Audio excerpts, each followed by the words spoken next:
ሙስሊሞች ግን ጥንቃቄ እንዲያደርጉ መልእክት እናስተላልፋለን። እንደ አይነት እንትን ውስጥ ባይገቡ። አሁን ኡስታዝ ወሂድ ምን እያለን ነው?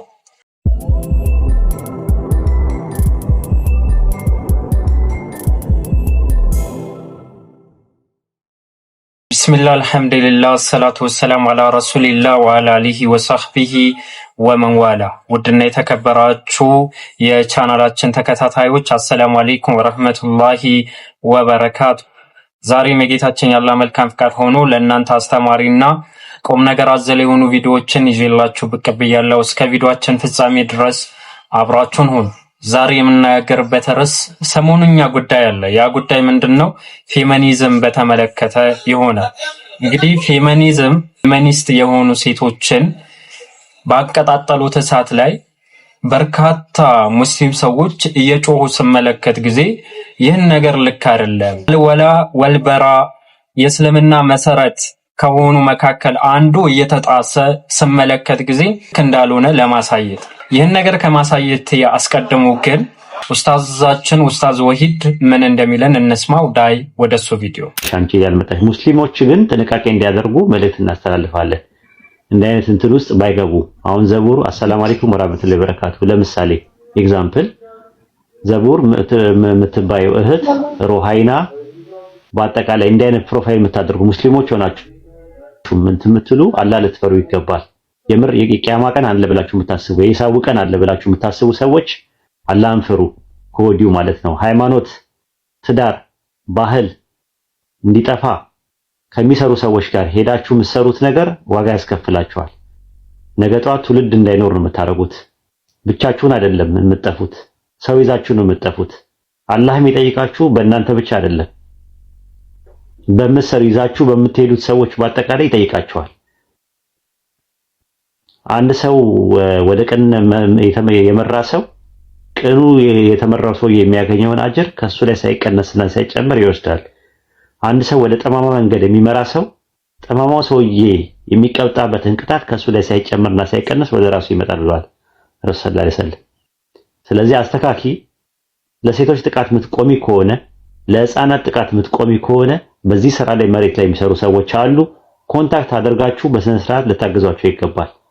ሴቶች ተበድለዋል፣ ህፃናት ተበድለዋል፣ አረጋውያን ተበድለዋል ብላችሁ የምታስቡ ከሆነ ሂዱና አግዟቸው። በገንዘብም አግዟቸው፣ በሐሳብም አግዟቸው። ይሄ ድብቅ አጀንዳን ግን ይሄ ፌሚኒዝም የሚባለውን ሌዝቢን እና ጌ የሚባለውን አስተሳሰብ እዛ አካባቢ ላይ አትድረሱ። ጥንቃቄ አድርጉ። በጣም እንደሰማችሁት ነው። በጣም ጥሩ ወቅታዊ የሆነ ማሳሰቢያ ነው። ሙስሊም የመርህ ሰው ነው። ሙስሊም የሆኑ ሰዎችን ባንዲራ አጅ አይደለም። ሙስሊም የሚመራው በቁርአንና በሐዲስ ነው። አይደለም በሴቶች ላይ የሚደርስ በደልና ጭቆና መደፈር ይቅርና በእንስሳቶች ላይ እንኳን የሚደርስ በደልና ጭቆና እስልምናችን ማውገዝ እንዳለብን ይነግረናል። ግን እንዴት ነው የምናወግዘው? እንዴት ነው የተሳሳቱ ሰዎችን ለነሱ ፐርፐዝ ብለው በተደበቁበት ጭንብል ላይ ሆ ብለን መጓዝ አለብን ብሎ ነው የሚያስተምረን? ከላ አብደን በፍጹም አይደለም። እስልምናችን የሚያስተምረን ግን የእስልምና መርሆችን በጠበቀ መልኩ ነው። ቅድምም እንዳልኳችሁ አልወላ ወልበራ የእስልምና መሰረት ነው። የተበላሸን አቂዳ ያላቸውን ሰዎችን የሚያስተላልፉትን መልእክት መቀበል አግባብ አይደለም፣ ከእስልምናም አንጻር ማለት ነው። ሴትን ለመቃወም በሴቶች ላይ የሚደርሰውን በደል ለመቃወም ግዴታ ፌሚኒዝም አቀንቃኝ መሆን የለባችሁም፣ ፌሚኒስት መሆን የለባችሁም። ሙስሊም ከሆናችሁ በቂ ነው። ሙስሊም ከሆናችሁ አይደለም ሴትን ማስተማር ኢባዳ ነው ብሎ የሚያዘን እምነት ነው ያለው። የነቢዩ አለይሂ ሰላቱ ወሰላም የመጨረሻ አደራ ናት። በእርግጥ ሴቶችን በተመለከተ በጣም የተንሸዋረረ አመለካከት እንዳለ አምናለሁ። ይህን ተጠያቂነት ይህን በደል ለመቅረፍ እንደ መፍትሄ የሚወስደው ምንድነው? መሻይሆችና ኡስታዞች ስለ ሴቶች በደንብ ማስተማር አለባቸው ብዬ አምናለሁ። ካፊሮች ሲተቹ ብቻ ሴትን እስልምና አልጨቆናትም ከመቃብር አወጣት ምናምን የሚለው ነገር ትታችሁ እውነተኛ የሆነውን ነገር ማስተማር አለባችሁ። ሴት ልጅ ምን ያክል ክብር እንዳላት በእስልምና ማለት። ነገር ግን ፌሚኒዝም የሚያቀነቅኑ ሰዎችን በሴት ልጅ ጭቆና ላይ የተደበቁ ግብረ ሰዶማዊነትን የሚያቀነቅኑ ግለሰቦች ናቸው። ይህን ስል ለምሳሌ ፌሚኒዝም ገና ህጉ ራሱ ቻፕተር 1 ላይ ያስቀመጡት አለ። መጀመሪያው ምንድነው? ኤልጂቢቲ ኪዩ የሚባለው ነው። የጾታ እኩልነት አለያን ደግሞ ግብረ ሰዶማዊነት። ለምሳሌ ሴት ለሴት ወንድ ለወንድ፣ ሴት ወንድን አትፈልግም በራሷ መኖር ትችላለች የሚል ትልቁ ግባቸው ያ ነው። ፎር ኤግዛምፕል ልስጣችሁ። ሲደርስ ፖለቲከኛ የሆነ ሰው የሆነ ቀበሌ ላይ ሲወዳደር እኔ ለዚህ ቀበሌ መብራት አስገባለሁ፣ ውሃ አስገባለሁ፣ የቀበሌ ቤታችሁን አድሳለሁ ብሎ ይሰክሳል። ለምን ሲባል ለምን ዓላማ ነው ያን የሚሰክሰው? የተናገረው ነገር መልካም ነው። ያን ስለተናገረ ብቻ ተደግፉታላችሁ? ቁማር እየተጫወተ ነው። የመጨረሻ ግቡ ዓላማው ምንድነው ሲባል በድሃዎችን ስልጣን መያዝ ስለሆነ ነው። መጨረሻ ላይ እኮ ድሃዎችን ይረሳቸዋል። ልክ እንደዛው ፌሚኒዝምም ምንድነው? የሴቶች ጭቆና ይላል። ከዛ ሴቶች ራሳቸው ይበድላሉ። ምን አድርገው? ሴክሹዋሊ ነፃነት የሚሉት ነገር አለ። ሴት ልጅ የራሷ ሰውነት እስከሆነ ድረስ እንደፈለገች መሸጥ ትችላለች ገላዋ። አያችሁ፣ ለሴት ነፃነት እንታገላለን ይላሉ፣ ግን መመሪያቸው ላይ ያስቀመጡት አይ ቲንክ 3ኛ ላይ ምናምን ያስቀመጡት ይህ ነው። ሌላ እስልምና ወንድ ልጅ የቤት መሪ ነው አድርጎታል። ኃላፊነትን ሴት ልጅን ፕሮቴክት ማድረግ እንዳለበት እስልምናችን ያዛል። ፌሚኒስትነት የሚቃወመው ያን ነው። ያንን የሚቃወሙ ግለሰቦች ጋር ገስት እየገባችሁ እነሱም ባደረጉት መስመር ላይ መጓዝ ስተት ነው። ጌታችን አላሁ ሱብሓነሁ ወተዓላ ማን ያልኳችሁ? ጌታችን አላሁ ሱብሓነሁ ወተዓላ ከነፍሳችን በላይ የሚያዝንልን ጌታችን በሱረቱል አናም ምዕራፍ 6 ቁጥር 153 ላይ እንዲህ በማለት ይናገራል። ይህ ቀጥተኛ መንገድ ነው ተከተሉት። ማለትም የእስልምና መንገድ ትክክለኛ ነቢዩ አለይሂ ሰላቱ ወሰላም የተላኩበት መንገድ ትክክለኛ የመዳኛ መፍትሄ የምታገኙበት ከጭንቀት የምትገላገሉበት መንገድ ነው ተከተሉት ይላል። የተለያዩ አዳዲስ የተሳሳቱ መንገዶችን አትከተሉ። ዛሬ ላይ ለሴቶች ነፃነት ብሎ ፌሚኒዝም የተሳሳተ መንገድ ነው። በሴቶች ጭቆና ላይ የተደበቀ ግብረ ሰዶማዊነትን የሚያስፋፋ መንገድ ነው። ያን ደግሞ አትከተሉ አለ። ከሱ መንገድ ከየትኛው? ከእውነተኛው መንገድ ከእስልምና መንገድ ይለያችኋልና ይህን ታስቡ ዘንድ በእርሱ ያዘዛችሁ ነገር ነው ይላል። ለባለ አእምሮዎች አላሁ ሱብሓነሁ ወተዓላ ይህን ነገር እንዲያስተነትኑ ያዛቸዋል ማለት ነው። የተሳሳተን መንገድን አትከተል፣ መልካም ነው ምናምን ነገር ብለህ ማለት ነው።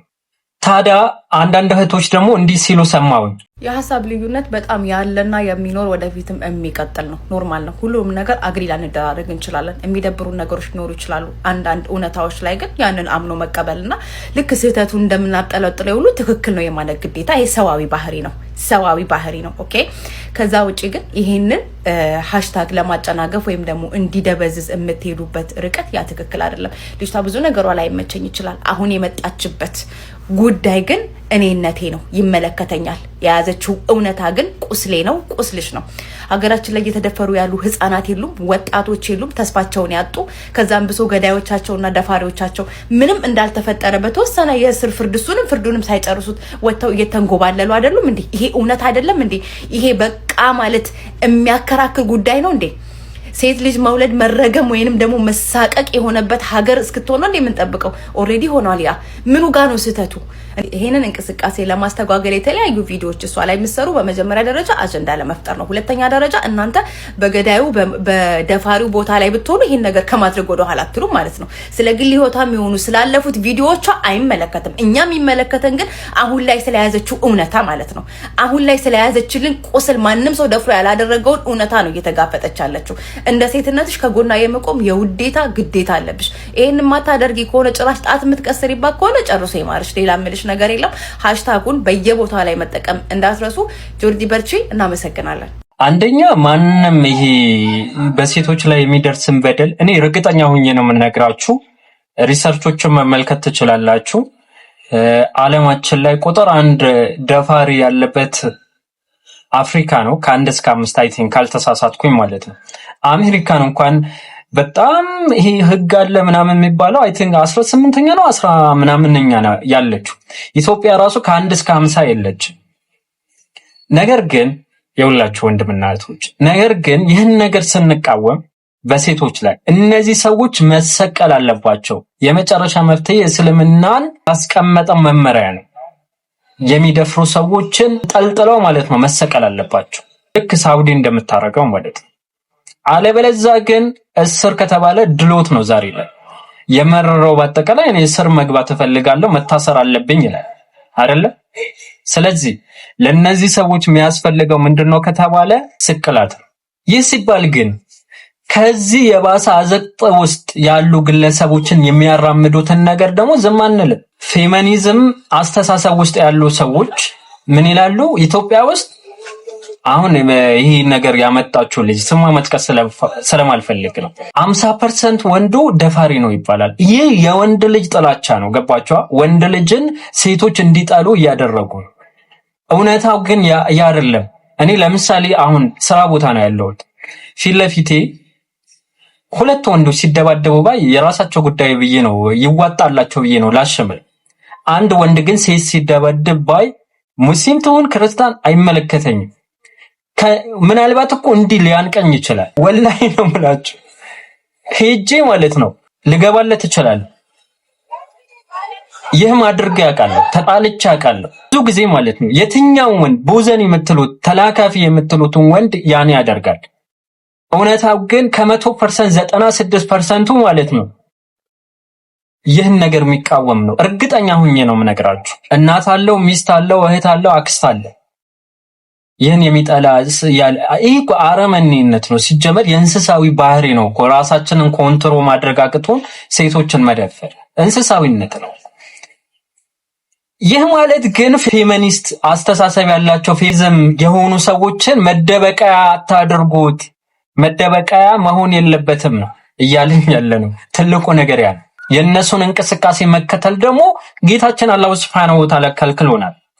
በምዕራፍ 60 ሱረቱል ሙንተሂና ላይ ቁጥር 4 ላይ እንዲህ በማለት ይናገራል። ኢብራሂምና ህዝቦቹን አስመልክቶ ማለት ነው የነሱ እንቅስቃሴ አንከተልም ሲሉ ማለት ነው። በኢብራሂምና በነዛ ከእርሱ ጋር በነበሩት ነቢያት መልካም አርአያ አለላችሁ። ለነማን?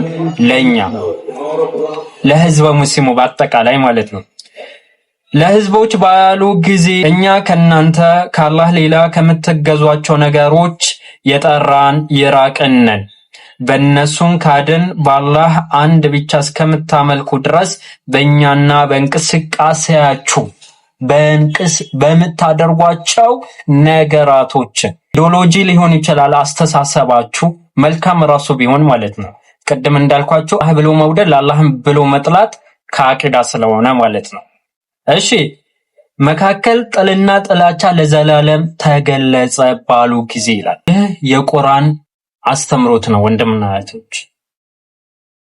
ስለዚህ እባካችሁ አይደል እስቲ ወላሂ ብዙ ጊዜ ስለሙፍተዲ ነው አይደለም ነግራችሁ። ለምንድን ነው ኢኽዋኖችን ራቁ ምንለው? ኢኽዋን መልካም ጎን የለውም እንዴ? ትምህርት ቤት እኮ ይገነባል፣ ድርጅት ያቋቁማል እኮ። አብዛኛው ኢኽዋን ድርጅት ባለበት ነፃ ትምህርት ባለበት አለ። ለምንድን ነው ሲባል ተቋማቸውን ለማሳደግ ነው፣ ሰዎችን ለመያዝ ነው። የትኛው እንዲህ ሰይጣን ራሱ እኮ የሆነ ነገር መልካም አድርጎ ያሳያል። ግን የሚታየው ምንድን ነው ከተባለ ግቡ ነው። እዚች ምድር ላይ እኛ ምንለፋው ምንደክመው ነን ሙስሊም ካፊር ሆኖ እኮ መልካም የሆነ ሰው አለ። ግቡ ምንድነው ከተባለ ጀሃነም። ምክንያቱም ዋንኛ መሰረትን ስለተቃረነ ተውሂድ የሚባለው ነገር ስላለያዘ በአላህና በመልእክተኛው ስላላመነ ፌሚኒዝም ያብ ነው ወንድምና እህቶች። የአላህን ህግጋትን የሚጻረር ከዛ በኋላ አጀማመሩ ምን ሆኖ ይጀምራል? መልካም መስሎ ከዛ በኋላ ቅድምም እንደነገርኳችሁ ሴትና ወንድ አልኩኝ ሴትና ሴት አንድ ላይ ማድረግ። እነዚህ አራያ ተደርገው ራሱ የተያዙ ሴቶች ራሱ እኮ ከዚህ በፊት እዚህ ራሱ ማምጣት ስለደበረኝ ነው ታውቃላችሁ። ቲክቶክ ላይ ራሱ እንደማንኛውም ሰው አይቼው ነበር። የዛሬ 2 እና 1 ዓመት ምናምን። ሴቶች የምንጠብቀው እኛ ወንድ ስንሆን ነው። መጀመሪያ ወንድ መሆን አለበት። እስቲ ዛሬ ላይ ኡስታዝ ነው ይማራል ምናምን ከሚስቱ ጋር ያለው አኋል ቆም ብሎ ያስብ፣ ቆም ብሎ ያስተንትን። ይኸውላችሁ መሻይሆች ኡስታዞቻችን ማለት ነው ተውሂድ እንድናቅ ከሽርክ እንድንርቅ ሱናን እንድንይዝ ከቢዳ እንድንርቅ አድርገውናል። አላህ ጀዛቸውን ይክፈላቸው። የወላጅን ሐቅ በጣም ብዙ ነገር አስተምረውናል። ግን የሴቶችን ሐቅ አስተማሩ ጥቂት ካልሆነ እኔ አላቅም ሆኖ ለምሳሌ አንድ ሴት ባሏ በሞተ 1 ዓመት ወይም 8 ወር ምናምን ብታገባ ማለት ነው ይሄ ስሜታም የሆነች እየጠበቀች ነበረ ባሏ እስከሚሞት ይባላል። በጣም የተሳሳተ አስተሳሰብ አለ። ወንዱ ግን ቶሎ ቢያገባ ማለት ነው ያው መርሳት ስላልቻለ ሌላ ላገባና ልርሳት ስላለ ነው ተብሎ ዑዝር ይሰጠዋል። ይህም መሆን የለበትም። የተንሻፈፈ አረዳድ ይሄ መቅረት አለበት። ይህን ነገር ማስቀረት የሚችሉት እነማን ናቸው ስንል መሻይሆቻችን ናቸው፣ ኡስታዞቻችን ናቸው፣ ዳኢዎቻችን ናቸው። የሆነ ካፊር መጥቶ እስልምና እኮ ከአንድ በላይ ማግባት ይቻላል ስለዚህ ሴቶችን ይጨቁናል ሲባል ብቻ ከቀብር አወጣት ምናምን ማለት የለብንም። ማስተማር ራሳችንን መማር አለበት። አንድ ወንድ ሴት ልጅ ካለው ከወንድ ልጁ የበለጠ እሷን ማስተማር እንዳለበት ዳኢዎችን ማስተማር አለባቸው። ኦኬ አንድ ወንድ ልጁን ቢያስተምር አጅር ይኖረዋል?